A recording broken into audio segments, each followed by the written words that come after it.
Flight A-27, The Plane That Vanished, Part 1. It was a cold and stormy night over the Atlantic Ocean. On June 14, 2009, Flight A-27 prepared for what should have been a routine journey from New York to London. The aircraft carried 214 passengers and 9 crew members. Families were returning home. Business travelers were finishing their work trips. Students were excited about new adventures. For everyone on board, it seemed like an ordinary flight. At exactly 9:15 p.m., the aircraft lifted off the runway and climbed into the dark night sky. Inside the cabin, passengers relaxed as the city lights disappeared beneath the clouds. Everything appeared normal. But nearly 2 hours into the flight, weather conditions began to change. A powerful storm system had formed over the Atlantic. Thunder echoed through the sky. Lightning flashed around the aircraft. The captain informed passengers that they might experience some turbulence. Most people remained calm. After all, modern airplanes are built to handle storms. But this storm was different. At 11:43 p.m., air traffic controllers received a message from Flight A-27. The captain reported unusual electrical disturbances affecting some instruments. Controllers advised the crew to change course and avoid the strongest part of the storm. The captain acknowledged the instruction. That was the last normal communication anyone would ever receive from Flight A-27. 4 minutes later, something terrifying happened. A strange signal suddenly appeared on the controller's screen. The transmission was incomplete, broken, distorted. Only fragments of words could be heard through heavy static. Controllers immediately attempted to contact the aircraft. No response. They tried again. Still nothing. The radar signal began flickering. Then, without warning, it disappeared completely. Flight A-27 had vanished. At first, controllers believed it was a temporary technical problem.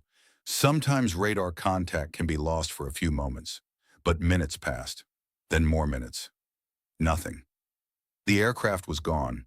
Emergency procedures were activated immediately. Search and rescue teams were dispatched across the Atlantic Ocean.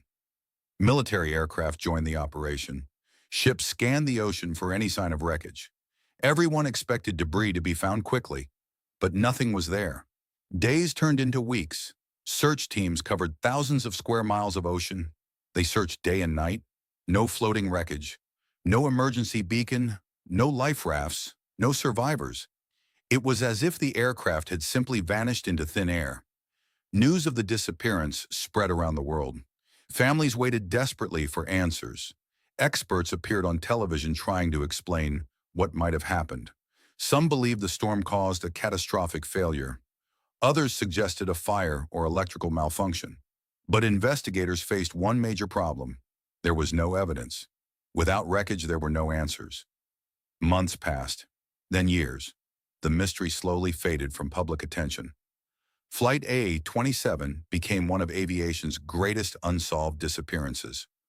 Most people assumed the truth would never be discovered, but they were wrong. Years later, a team of researchers re-examined old communication records from the night of the disappearance. They hoped modern technology might reveal something investigators had missed. At first, they found nothing unusual. Then one technician noticed a faint audio signal hidden beneath layers of radio interference. The signal was incredibly weak, almost impossible to hear. Using advanced software, researchers cleaned the recording. What they heard shocked everyone. A voice emerged from the static, soft, distant, almost ghostly. The voice spoke only 4 words: "We are still here." Silence followed. Then the recording ended. Investigators were stunned. The transmission appeared to use the same communication frequency as Flight A-27. Even more disturbing, the signal seemed to originate from an empty section of the Atlantic Ocean. There was nothing there. No island, no ship, no known source capable of sending the message. The discovery reignited worldwide interest in the mystery. Government agencies reopened files. Aviation experts returned to the case. New theories began to emerge. What happened to Flight A-27? Did the aircraft crash into the ocean? Was the message a hoax? Or was there something far stranger hidden beneath the waves? The deeper investigators searched, the more mysterious the case became. And what they would discover next would change everything. To be continued in Part 2.